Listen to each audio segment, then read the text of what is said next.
Good morning, hello everyone. সকাল সকাল ঘুম থেকে উঠে ফ্রেশ হয়ে এরপর ভাত বসিয়ে দিয়েছি।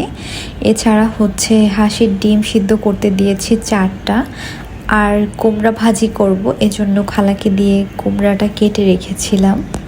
এরপর আমার ডিম ভুনাটা হয়ে গিয়েছে, আর এখানে আমি বেগুন, আলু এবং লইটা শুটকি খুব সুন্দর করে কেটে ধুয়ে নিয়েছি। আর শুটকিটা আমি গরম পানি দিয়ে খুব সুন্দর করে ধুয়ে নিই।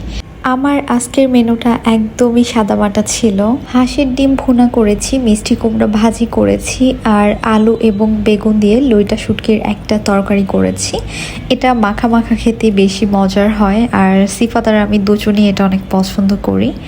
সকালের রান্নাটা আমি একটু তাড়াহুড়ার মধ্যেই করি, কারণ সাহিলের বাবা তাড়াহুড়া করে খেয়ে এরপর বাইরে যায়। সকালের খাবার খেতে খেতে আমাদের প্রায় সময়ই দুপুর হয়ে যায়, 1-2টা বেজে যায়।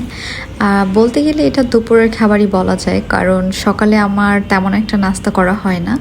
খাবার খাওয়া শেষে সাহিলকে খাবার খাইয়ে তারপর গোসল করে ঘুম পাড়িয়ে দিয়েছিলাম। অনেক ফুচকা খেতে ইচ্ছা করছিল আমার হঠাৎ, তো ডাবলি ছিল ফ্রিজে, সেটা গরম করছিলাম। এখানে আমি টকটা বানিয়ে নিচ্ছিলাম। তেঁতুলের এই মিষ্টি টকটা আমার খুব পছন্দ, এটা আমি খেতে অনেক ভালোবাসি। এমনও সময় আছে যখন আমার এত টক খেতে ইচ্ছা করে, তখন আমি শুধু টকটা বানিয়ে চামিচ দিয়ে খেতে থাকি, অনেক ভালো লাগে আমার। এরপর এখানে হালকা একটু চটপটি মশলা এবং বিট লবণ আর কাঁচামরিচ কুচি করে কেটে আমি আমার মনের মতো করে টকটা বানিয়ে নিচ্ছিলাম, আর এটা খেতে কিন্তু অনেক মজার ছিল।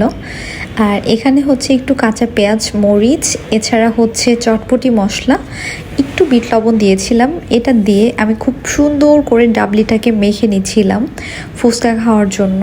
অনেক দিন যাবৎ কেন জানি ফুচকা খেতে ইচ্ছা করছিল।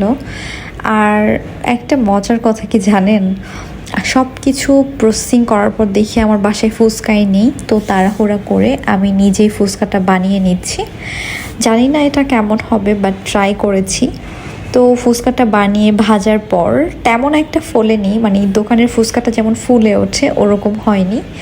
তারপর আমি চেষ্টা করেছি বানানোর জন্য, যেহেতু আমার এখনই খেতে ইচ্ছা করছে। এটা দেখতেই পাচ্ছেন ঠিক এতটুকু ফুলেছে, এবং তেমন একটা ক্রিস্পিও হয়নি। এই জন্য আমার মনটা খুব খারাপ হয়ে গিয়েছে, কিন্তু খেয়ে অনেক মজা পেয়েছি। এরপর খুব মজা করে আমি ফুচকাটা খাচ্ছিলাম। আপনারা জানাবেন আমাকে আপনারা কে কে এরকম ফুচকা পাগল।